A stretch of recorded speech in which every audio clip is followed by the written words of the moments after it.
Okay, so we're gonna go over prone position, kind of the short, long lever arm progressions and wall slide exercise, and this is really good for the lower and middle traps. So a lot of times the lower and middle traps in various patients, a lot of patients are most commonly weak, and basically this progression is indicated for a patient with lateral epicondylitis or tennis elbow, and the rationale behind why we work on the lower and middle traps is this is going to help to strengthen muscles that are going to position the scapula a little bit better. And you can think about the humerus being attached to that, your forearm radius and ulnar attached to that.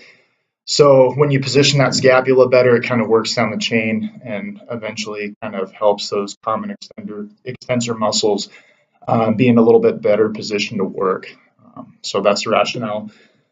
So we'll kind of go over it right now. We'll start with Michael doing kind of the beginning of that progression. He's going to put his hands behind his head, and he's just going to think about squeezing his scapulas together and try to make sure that he's not compensating in the upper traps. So you can feel that as a therapist to make sure that he's working those lower middle traps.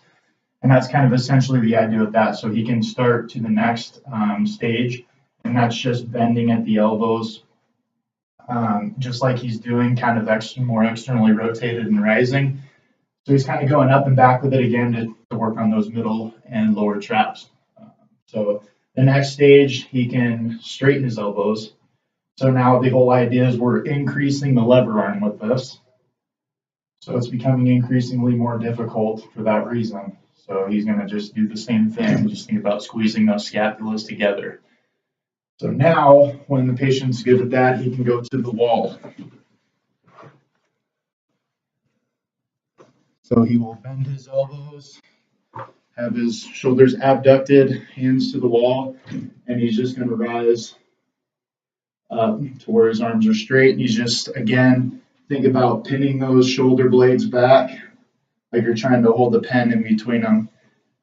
And you just do that. So you can do that for a given set, rep kind of prescription, and you can incorporate bands, weights. Eventually, when they get good at this, there's various exercises you can do to strengthen the middle and lower traps.